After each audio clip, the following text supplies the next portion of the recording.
Hello everyone, Johnny Hurricane here from GamersHeroes.com, and today we'll be going over the next gen, well current gen upgrade to Marvel's Avengers. Let's get started. Alright, so there's going to be a new update to Marvel Avengers. It's basically going to be the PlayStation 5, Xbox Series X performance enhancement thing, which, you know, we're going to be getting a ton of those this year because they're a lot easier to do than make new games. So, that's great. I don't mind that at all. That's fine, especially if it improves loading times, because goodness, that game needs it, at least on last generation consoles. But, buried underneath all of this, they also seem to mention that characters are now going to be harder to level. That's right, the grindy game with the extremely long load screens is going to become even grindier. You also get less loot, hooray. Now, their excuse to this is a pretty simple one, and one that if you didn't know anything about gamers, you could probably believe.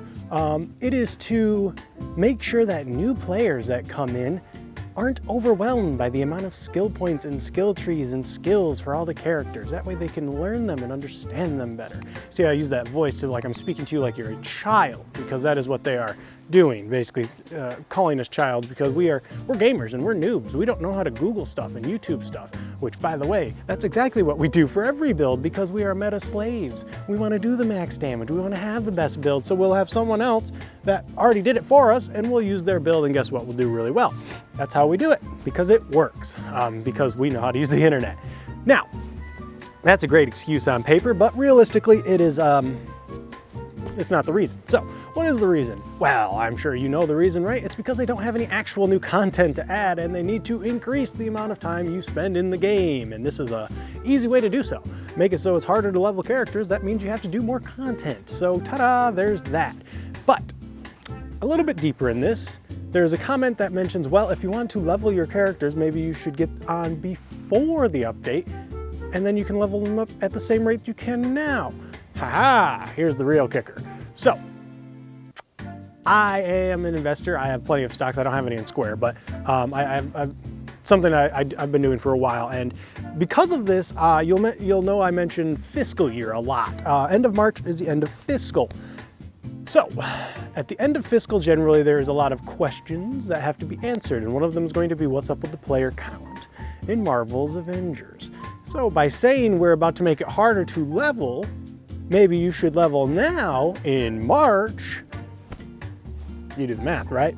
Okay, maybe we up our player count by doing this, and thus we look a little bit more like, I just realized that the sun is like, yeah, well, whatever.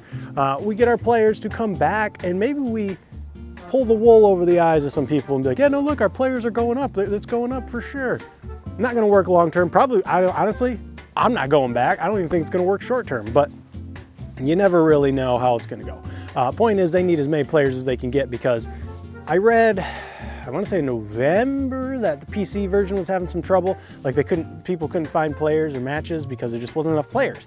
And that's something that happens. I don't think it's that bad on PlayStation 4 and Xbox, but you know, if you don't add new content people want to play, then it is going to eventually end up going the way of the dodo, going the way of Anthem. So, let's move into Anthem real quick. Really, the games as a service problem that a lot of developers are currently facing is that they're designing these games as if they were sort of like Destiny.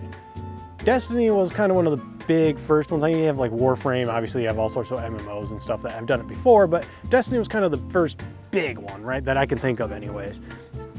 And its model was, you know, effective when it first released, but now that model just doesn't work as much, because how many times can you play the same level, same mission over and over and not get the loot you want before you just stop playing? How many loading screens can you sit through before you just give up? Our patience has gotten thinner and thinner, and content for different games has become much more sparse for these games as a service. But the problem is we have a lot more options when it comes to different games now. So we don't sit around in one game as much as we used to, and that's the problem these games as a service is facing. It's why Anthem is dead. EA put two years of work into remaking Anthem, and in the end they decided, I have no idea how much they spent, but 2 years is a lot of money and a lot of time. In the end, they decided it just wasn't worth it. That's crazy. 2 years? And they decided, nah, not worth it.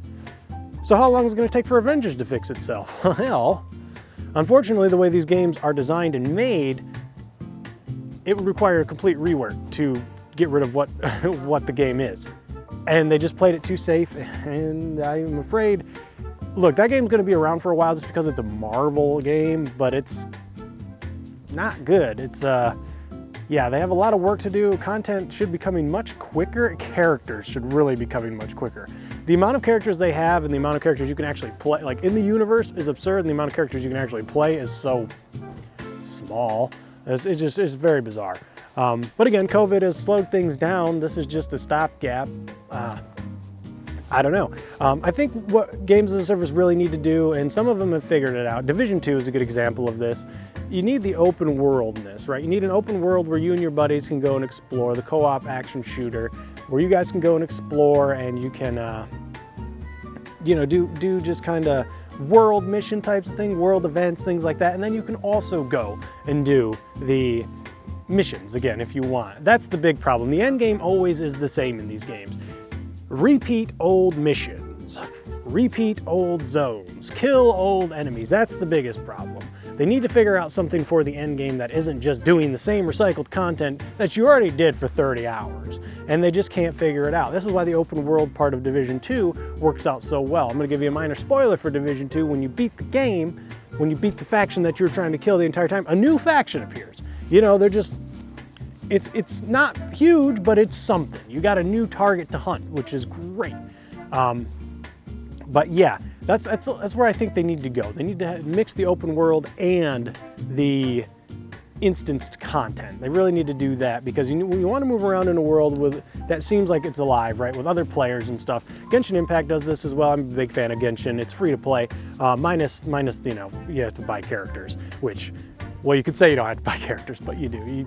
If you want the best characters, you're paying money, that's it.